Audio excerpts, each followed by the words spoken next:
ನಾಡಿನ ಸಮಸ್ತ ಜನತೆಗೆ ಬಸವ ಜಯಂತಿಯ ಶುಭಾಶಯಗಳು. ಶುಭ ಕೋರುವವರು ಜಿಸಿ ಗೋವರ್ಧನ್, ಯುವ ಮುಖಂಡರು, ಅರಸೀಕೆರೆ. ನಮಸ್ಕಾರ. ರಾಷ್ಟ್ರೀಯ ಸುದ್ದಿಗಳಿಗೆ ಸ್ವಾಗತ. ನಾನು ರಂಜಿತಾ ರೇವಣ್ಣ. ಮಹಿಳಾ ಮೀಸಲಾತಿ ಮಸೂದೆಗೆ ಸೋಲಾಗಿದ್ದು ದ್ರೌಪದಿ ವಸ್ತ್ರಾಪಹರಣಕ್ಕೆ ಸಮ ಅಂತ ಸಿಎಂ ಯೋಗಿ ಆದಿತ್ಯನಾಥ್ ವಿಪಕ್ಷಗಳ ವಿರುದ್ಧ ಕಿಡಿಕಾರಿದ್ದಾರೆ. ಗುರುವಾರ ಸಂಸತ್ತಿನಲ್ಲಿ 131ನೇ ಸಾಂವಿಧಾನಿಕ ತಿದ್ದುಪಡಿ ಮಸೂದೆಯ ಚರ್ಚೆಯ ಸಂದರ್ಭದಲ್ಲಿ ವಿರೋಧ ಪಕ್ಷದ ನಾಯಕರ ನಡವಳಿಕೆಯನ್ನ ಮಹಾಭಾರತದಲ್ಲಿ ದ್ರೌಪದಿಯ ವಸ್ತ್ರಾಪಹರಣಕ್ಕೆ ಹೋಲಿಸಿ ಉತ್ತರ ಪ್ರದೇಶದ ಮುಖ್ಯಮಂತ್ರಿ ಯೋಗಿ ಆದಿತ್ಯನಾಥ್ ಮಾತನಾಡಿದ್ದಾರೆ. ಕ್ಷೇತ್ರಗಳ ಪುನರ್ ವಿಂಗಡಣೆಯ ನಂತರ ಮಹಿಳಾ ಕೂಟವನ್ನ ಜಾರಿಗೆ ತರಲು ಪ್ರಯತ್ನಿಸುವ ಮಸೂದೆಗೆ ಇಂಡಿಯಾ ಒಕ್ಕೂಟ ವಿರೋಧವನ್ನ ವ್ಯಕ್ತಪಡಿಸಿತು. ಲೋಕಸಭೆಯಲ್ಲಿ ಮಸೂದೆಗೆ ಸೋಲಾಗಿದ್ದಕ್ಕೆ ಸಮಾಜವಾದಿ ಪಕ್ಷ ಸೇರಿದಂತೆ ಇಂಡಿಯಾ ಒಕ್ಕೂಟದ ನಡೆಗೆ ಯೋಗಿ ಆದಿತ್ಯನಾಥ್ ಅಸಮಾಧಾನವನ್ನ ಹೊರಹಾಕಿದ್ದಾರೆ. ಸಂಸತ್ನಲ್ಲಿ ಕಾಂಗ್ರೆಸ್, ಎಸ್ಪಿ, ಟಿಎಂಸಿ ಮತ್ತು ಡಿಎಂಕೆ ವರ್ತಿಸಿದ ರೀತಿಯು ದ್ರೌಪದಿಯ ವಸ್ತ್ರಾಪಹರಣ ದೃಶ್ಯದಂತಿತ್ತು. ವಿರೋಧ ಪಕ್ಷದ ನಾಯಕರು ಮಾಡಿದ ಬೇಜವಾಬ್ದಾರಿ ಹೇಳಿಕೆಗಳು, ಅವರು ಪ್ರದರ್ಶಿಸಿದ ನಡವಳಿಕೆ ಎಲ್ಲರಿಗೂ ತಿಳಿದಿದೆ ಅಂತ ಸಿಎಂ ಕೆಂಡಕಾರಿದ್ದಾರೆ. ಪಶ್ಚಿಮ ಬಂಗಾಳದ ವಿಧಾನಸಭಾ ಚುನಾವಣೆಯ ಕಾವು ದಿನದಿಂದ ದಿನಕ್ಕೆ ಏರುತ್ತಲೇ ಇದೆ. ರಾಜಕೀಯ ಪಕ್ಷಗಳು ಬಂಗಾಳದಾದ್ಯಂತ ಭರ್ಜರಿ ಪ್ರಚಾರವನ್ನ ನಡೆಸುತ್ತಿವೆ. ಪ್ರಧಾನಿ ಮೋದಿ ಬಂಗಾಳದಾದ್ಯಂತ ರ್ಯಾಲಿ ನಡೆಸುತ್ತಿದ್ದಾರೆ. ವಿಧಾನಸಭಾ ಚುನಾವಣಾ ಪ್ರಚಾರದ ಸಂದರ್ಭದಲ್ಲಿ ಪ್ರಧಾನಿ ನರೇಂದ್ರ ಮೋದಿ ಅವರು ರಸ್ತೆ ಬದಿಯ ಅಂಗಡಿಯೊಂದರಲ್ಲಿ ಜಲ್ಮುರಿ ಸವಿದು ಸುದ್ದಿಯಾಗಿದ್ದಾರೆ. ಜಾರ್ಗ್ರಾಮ್ನಲ್ಲಿ ಚುನಾವಣಾ ರ್ಯಾಲಿಯಲ್ಲಿ ಭಾಗವಹಿಸಲು ಹೋಗುತ್ತಿದ್ದ ಸಂದರ್ಭದಲ್ಲಿ ಪ್ರಧಾನಿ ಮೋದಿ ಅವರು ತಮ್ಮ ವಾಹನವನ್ನ ನಿಲ್ಲಿಸಲು ಹೇಳಿದ್ದಾರೆ. ತಮ್ಮ ವಾಹನದಿಂದ ಕೆಳಗಿಳಿದ ಮೋದಿ ಅವರು ಅನಿರೀಕ್ಷಿತವಾಗಿ ರಸ್ತೆ ಬದಿಯ ಅಂಗಡಿಗೆ ಭೇಟಿಯನ್ನ ನೀಡಿದ್ದಾರೆ. ಅಂಗಡಿಯವರ ಬಳಿ ಖಾರವಾಗಿರುವ ಜಲ್ಮುರಿ ಅಂದರೆ ಮಂಡಕ್ಕೆ ತಯಾರಿಸಲು ಹೇಳಿದ್ದಾರೆ. ಇದಕ್ಕೆ ವ್ಯಾಪಾರಿ 10 ರೂಪಾಯಿ ಆಗುತ್ತದೆ ಅಂತ ತಿಳಿಸಿದ್ದಾರೆ. ಮೋದಿ ಅವರು ಹಣ ನೀಡಲು ಮುಂದಾದಾಗ ವ್ಯಾಪಾರಿ ಹಣವನ್ನ ಪಡೆಯಲು ನಿರಾಕರಿಸಿದ್ದಾರೆ. ಆದರೆ ಮೋದಿ ಅವರು ಹಣವನ್ನ ತೆಗೆದುಕೊಳ್ಳಲೇಬೇಕು ಅಂತ ಒತ್ತಾಯಿಸಿ 10 ರೂಪಾಯಿ ನೀಡಿದ್ದಾರೆ. ಜಲ್ಮುರಿ ತಿನ್ನುತ್ತಲೇ ಮೋದಿ ಅಲ್ಲಿ ನೆರೆದಿದ್ದವರೊಂದಿಗೆ ಮಾತನಾಡಿದ್ದಾರೆ. ಪ್ರಧಾನಿ ಮೋದಿ ಸ್ಥಳೀಯರೊಂದಿಗೆ ಸಂವಾದ ನಡೆಸುತ್ತಿದ್ದಾಗ ಅಲ್ಲಿದ್ದ ಜನ ಜೈ ಶ್ರೀರಾಮ್, ನರೇಂದ್ರ ಮೋದಿ ಜಿಂದಾಬಾದ್ ಮತ್ತು ಭಾರತ್ ಮಾತಾ ಕಿ ಜೈ ಎಂಬ ಘೋಷಣೆಗಳು ಮೊಳಗುತ್ತಿದ್ದವು. ಬಿಹಾರದಲ್ಲಿ ಹೊಸ ಸರ್ಕಾರ ಮಹಿಳಾ ಸಬಲೀಕರಣದತ್ತ ವಿಶೇಷ ಗಮನ ಹರಿಸಿದೆ. ಮುಖ್ಯಮಂತ್ರಿ ಸಾಮ್ರಾಟ್ ಚೌಧರಿ ನೇತೃತ್ವದಲ್ಲಿ ಆರಂಭವಾಗಿರುವ ಮಹಿಳಾ ಉದ್ಯೋಗ ಯೋಜನೆ ಈಗ ಉತ್ತಮ ಫಲಿತಾಂಶವನ್ನ ನೀಡುತ್ತಿದೆ. ಈ ಯೋಜನೆಯ ಮೂಲಕ ಸಾವಿರಾರು ಮಹಿಳೆಯರು ಸಣ್ಣ ಪ್ರಮಾಣದ ಉದ್ಯಮ ಆರಂಭಿಸಿ ತಮ್ಮದೇ ಆದ ಆದಾಯದ ಮೂಲಗಳನ್ನ ನಿರ್ಮಿಸಿಕೊಳ್ಳುತ್ತಿದ್ದಾರೆ. ಮನೆಗೆ ಮಾತ್ರ ಸೀಮಿತವಾಗಿದ್ದ ಅನೇಕ ಮಹಿಳೆಯರು ಈಗ ಸ್ವಾವಲಂಬಿಗಳಾಗಿ ಹೊರಹೊಮ್ಮುತ್ತಿದ್ದಾರೆ. ರಾಜ್ಯ ಸರ್ಕಾರದ ಅಂಗಸಂಸ್ಥೆಯಾದ ಜೀವಿಕ ಇದುವರೆಗೆ ಸುಮಾರು 40 ಲಕ್ಷ ಮಹಿಳೆಯರ ಸಮೀಕ್ಷೆ ನಡೆಸಿದೆ. ಯೋಜನೆ ಅಡಿಯಲ್ಲಿ ಪ್ರತಿ ಮಹಿಳೆಗೆ ಆರಂಭಿಕ ನೆರವಾಗಿ 10,000 ರೂಪಾಯಿ ನೀಡಲಾಗಿತ್ತು. ಪ್ರಾಥಮಿಕ ವರದಿ ಪ್ರಕಾರ ಸುಮಾರು 70% ಮಹಿಳೆಯರು ಈ ಹಣವನ್ನ ಬಳಸಿಕೊಂಡು ಯಾವುದಾದರೂ ಒಂದು ರೀತಿಯ ಉದ್ಯೋಗ ಅಥವಾ ವ್ಯವಹಾರ ಆರಂಭಿಸಿದ್ದಾರೆ. ಇದು ಯೋಜನೆಯ ಯಶಸ್ಸಿನ ಪ್ರಮುಖ ಸೂಚಕವಾಗಿದೆ. ಮೊದಲ ಕಂತಿನ ಹಣದಿಂದ ವ್ಯವಹಾರ ಯಶಸ್ವಿಯಾಗಿ ನಡೆಸುತ್ತಿರುವ ಮಹಿಳೆಯರಿಗೆ ಸರ್ಕಾರ ಶೀಘ್ರದಲ್ಲೇ 20,000 ರೂಪಾಯಿಗಳ 2ನೇ ಕಂತು ಬಿಡುಗಡೆ ಮಾಡಲು ಮುಂದಾಗಿದೆ. ಮಧ್ಯಪ್ರಾಚ್ಯ ಸಂಘರ್ಷ ಮುಂದುವರೆದಿದ್ದು ಭಾರತದಲ್ಲಿ ಎಲ್ಪಿಜಿ ಬಳಕೆ 13% ರಷ್ಟು ಕುಸಿತ ಕಂಡಿದೆ.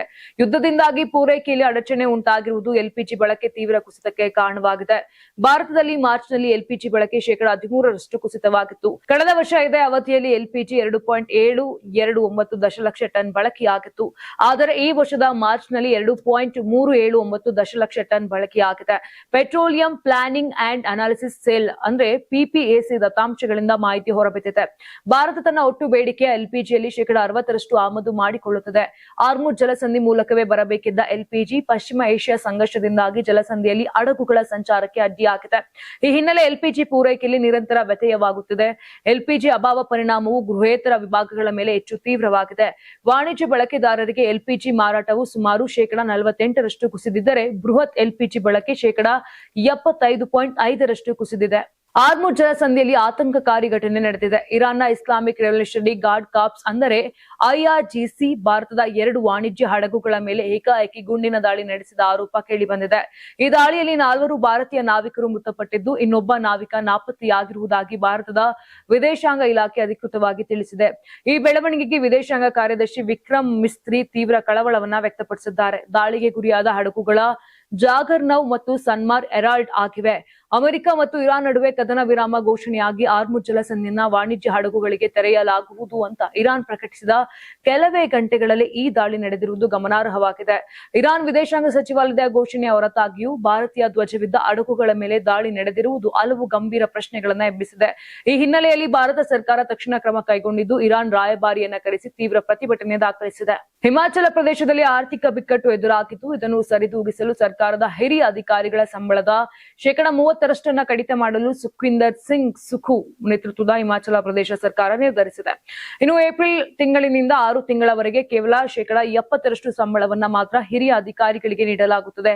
ಹಿಮಾಚಲ ಪ್ರದೇಶದ ಸುಖ್ವಿಂದರ್ ಸಿಂಗ್ ಸುಖು ಸರ್ಕಾರವು ರಾಜ್ಯ ಹದಗೆಡುತ್ತಿರುವ ಆರ್ಥಿಕ ಪರಿಸ್ಥಿತಿಯನ್ನು ಸುಧಾರಿಸಲು ಕಠಿಣ ಕ್ರಮಗಳನ್ನು ತೆಗೆದುಕೊಂಡಿದೆ.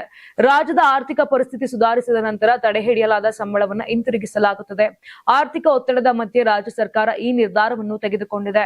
ಸರ್ಕಾರದ ಅಧಿಸೂಚನೆಯ ಪ್ರಕಾರ ಹಿಮಾಚಲ ಪ್ರದೇಶದ ಮುಖ್ಯ ಕಾರ್ಯದರ್ಶಿ, ಹೆಚ್ಚುವರಿ ಮುಖ್ಯ ಕಾರ್ಯದರ್ಶಿಗಳು, ಪ್ರಧಾನ ಕಾರ್ಯದರ್ಶಿಗಳು, ಪೊಲೀಸ್ ಮಹಾನಿರ್ದೇಶಕರು ಮತ್ತು ಹಿರಿಯ ಅರಣ್ಯ ಅಧಿಕಾರಿಗಳು ಸೇರಿದಂತೆ ಉನ್ನತ ಅಧಿಕಾರಿಗಳು 30% ವೇತನ ಮುಂದೂಡಿಕೆಯನ್ನು ಎದುರಿಸಬೇಕಾಗುತ್ತದೆ.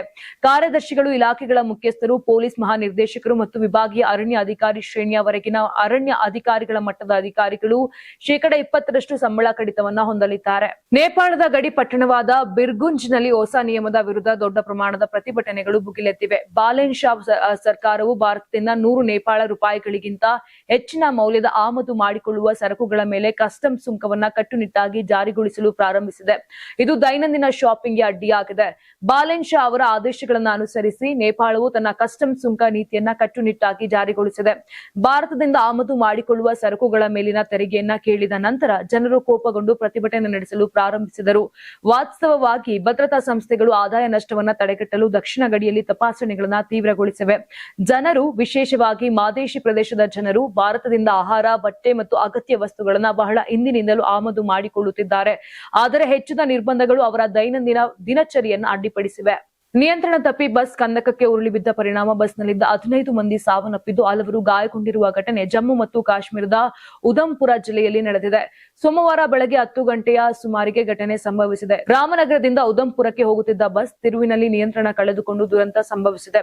ಘಟನಾ ಸ್ಥಳದಲ್ಲಿ ಸೇನೆ, ಪೊಲೀಸರು ಹಾಗೂ ಸ್ಥಳೀಯರು ರಕ್ಷಣಾ ಕಾರ್ಯಾಚರಣೆಯನ್ನು ನಡೆಸುತ್ತಿದ್ದಾರೆ. ಗಾಯಾಳುಗಳನ್ನ ಹತ್ತಿರದ ಆಸ್ಪತ್ರೆಗಳಿಗೆ ಸ್ಥಳಾಂತರವನ್ನ ಮಾಡಲಾಗಿದೆ. ಈ ಪೈಕಿ ಹಲವರ ಸ್ಥಿತಿ ಗಂಭೀರವಾಗಿದೆ ಎಂದು ವರದಿಯಾಗಿದೆ. ಘಟನೆ ಕುರಿತು ಕೇಂದ್ರ ಸಚಿವ ಜಿತೇಂದ್ರ ಸಿಂಗ್ ಜಿಲ್ಲಾಧಿಕಾರಿಗಳೊಂದಿಗೆ ಮಾತನಾಡಿದ್ದಾರೆ. ಅಲ್ಲದೆ ಗಂಭೀರವಾಗಿ ಗಾಯಗೊಂಡವರನ್ನು ವಿಮಾನದಲ್ಲಿ ಸಾಗಿಸುವ ವ್ಯವಸ್ಥೆ ಸೇರಿದಂತೆ ಎಲ್ಲಾ ರೀತಿಯ ಸಹಾಯವನ್ನು ಒದಗಿಸುವ ಭರವಸೆ ನೀಡಿದ್ದಾರೆ. ಜಪಾನ್ನ ಉತ್ತರ ಕರಾವಳಿಯಲ್ಲಿ ಇಂದು ಪ್ರಬಲ ಭೂಕಂಪ ಸಂಭವಿಸಿದೆ. ಇಂದು ಸೋಮವಾರ ಸಂಭವಿಸಿದ ಭೂಕಂಪ ಮತ್ತೆ ಆ ಪ್ರದೇಶದ ಭೂಕಂಪನ ಅಪಾಯವನ್ನ ಜಗತ್ತಿಗೆ ನೆನಪಿಸಿದೆ. ಜಪಾನ್ ಹವಾಮಾನ ಸಂಸ್ಥೆಯ ಪ್ರಕಾರ ಈ ಭೂಕಂಪದ ತೀವ್ರತೆ 7.4 ಆಗಿದ್ದು ಇದು ತುಂಬಾ ಬಲವಾದ ಕಂಪನವಾಗಿದೆ. ಸಂಜೆ 4:53 ಗಂಟೆಗೆ ಉತ್ತರ ಇವಾಟಿ ಪ್ರಾಂತ್ಯದ ಪೆಸಿಫಿಕ್ ಸಮುದ್ರ ಭಾಗದಲ್ಲಿ ಭೂಕಂಪ ಸಂಭವಿಸಿದೆ. ಅಲ್ಲದೆ ಸುನಾಮಿ ಎಚ್ಚರಿಕೆಯನ್ನ ನೀಡಲಾಗಿದೆ. ಉತ್ತರ ಜಪಾನ್ನಲ್ಲಿ ಸಂಭವಿಸಿದ ಕಂಪನದ ತೀವ್ರತೆ ಇಷ್ಟೊಂದು ಜಾಸ್ತಿ ಇದ್ದುದರಿಂದ 100 ಕಿಲೋಮೀಟರ್ ದೂರದಲ್ಲಿರುವ ಟೋಕಿಯೋದಲ್ಲಿಯೂ ದೊಡ್ಡ ಕಟ್ಟಡಗಳು ಅಲುಗಾಡಿದವು ಎಂದು ವರದಿಯಾಗಿದೆ. ಈ ಭೂಕಂಪನ ನಂತರ ಜಪಾನ್ ಹವಾಮಾನ ಸಂಸ್ಥೆ ಸುನಾಮಿ ಎಚ್ಚರಿಕೆ ನೀಡಿದೆ. ಇವಾಟೆ, ಅಮೋರಿ ಮತ್ತು ಒಕ್ಕೊಡೈ ಪ್ರಾಂತ್ಯಗಳ ಕೆಲವು ಕರಾವಳಿ ಭಾಗಗಳಿಗೆ 3 ಮೀಟರ್ ಅಂದ್ರೆ 10 ಅಡಿ ಎತ್ತರದ ಸುನಾಮಿ ಅಲೆಗಳು ಅಪ್ಪಳಿಸುವ ಸಾಧ್ಯತೆ ಇದೆ ಅಂತ ಹೇಳಲಾಗಿದೆ. ಇನ್ನು ಕರಾವಳಿ ಮತ್ತು ನದಿ ತೀರ ಪ್ರದೇಶಗಳಲ್ಲಿ ಇರುವ ಜನರು ತಕ್ಷಣವೇ ಎತ್ತರದ ಪ್ರದೇಶಗಳಿಗೆ ಅಥವಾ ಭದ್ರವಾದ ಕಟ್ಟಡಗಳಿಗೆ ಸ್ಥಳಾಂತರಗೊಳ್ಳಬೇಕೆಂದು ಸಂಸ್ಥೆ ವಿನಂತಿಸಿದೆ. ಸುನಾಮಿ ಅಲೆಗಳು ಒಂದೇ ಬಾರಿಯಲ್ಲ, ಪದೇ ಪದೇ ಬರಬಹುದಾದ್ದರಿಂದ ಎಚ್ಚರಿಕೆಯನ್ನ ಹಿಂತೆಗೆದುಕೊಳ್ಳುವವರೆಗೂ ಸುರಕ್ಷಿತ ಸ್ಥಳವನ್ನ ಬಿಡಬಾರದು ಅಂತ ಕೂಡ ಎಚ್ಚರಿಸಲಾಗಿದೆ.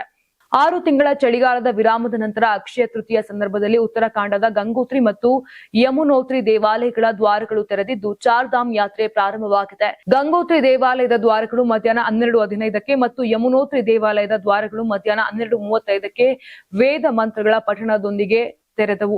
ಇನ್ನು ಬಾಗಿಲುಗಳು ತೆರೆದಾಗ ನೂರಾರು ಭಕ್ತರು ಘೋಷಣೆ ಕೂಗಿ ಭಕ್ತಿ ಪ್ರದರ್ಶಿಸಿದರು.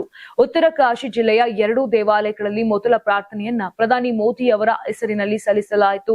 ಮುಖ್ಯಮಂತ್ರಿ ಪುಷ್ಕರ್ ಸಿಂಗ್ ಧಾಮಿ ಗಂಗೋತ್ರಿ ದೇಗುಲದ ಉದ್ಘಾಟನಾ ಸಮಾರಂಭದಲ್ಲಿ ಭಾಗವಹಿಸಿ ದೇಶದ ಸಮೃದ್ಧಿಗಾಗಿ ಪ್ರಾರ್ಥನೆಯನ್ನ ಮಾಡಿಕೊಂಡ್ರು. ಇನ್ನು ಸುರಕ್ಷಿತ ಮತ್ತು ಸುಗಮ ಯಾತ್ರೆಯನ್ನ ಖಚಿತಪಡಿಸಿಕೊಳ್ಳಲು ರಾಜ್ಯ ಸರ್ಕಾರವು ವ್ಯವಸ್ಥೆಗಳನ್ನ ಮಾಡಿದೆ ಅಂತ ಧಾಮಿ ತಿಳಿಸಿದ್ದಾರೆ. ಹಸಿರು ಮತ್ತು ಸ್ವಚ್ಛ ಯಾತ್ರೆಯನ್ನ ಬೆಂಬಲಿಸುವಂತೆ ಭಕ್ತರಿಗೆ ಮನವಿ ಮಾಡಿಕೊಂಡಿದ್ದಾರೆ. ಇದೇ ಮೊದಲ ಬಾರಿಗೆ ಬದರಿನಾಥ, ಕೇದಾರನಾಥ ಮತ್ತು ಗಂಗೋತ್ರಿ ಎಂಬ 3 ದೇವಾಲಯಗಳಿಗೆ ಹಿಂದೂಯೇತರ ಪ್ರವೇಶಕ್ಕೆ ನಿರ್ಬಂಧಗಳನ್ನ ವಿಧಿಸಲಾಗಿದೆ.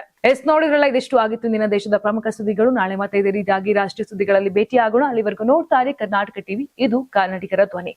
ನೀವು ಸಣ್ಣ ಆಗ್ಬೇಕಲ್ವಾ? ಅದು ಒಂದು ಉತ್ತಮ ಆಹಾರದಿಂದ ಸಣ್ಣ ಆಗ್ಬೇಕಲ್ವಾ? ಪ್ರತಿದಿನ ನಮ್ಮ ಜೀನಿ ಸ್ಲಿಮ್ ನ ಯೂಸ್ ಮಾಡಿ ಯಾವುದೇ ಸೈಡ್ ಎಫೆಕ್ಟ್ ಇಲ್ದಂಗೆ ನೀವು ಸಣ್ಣ ಆಗ್ತೀರಾ.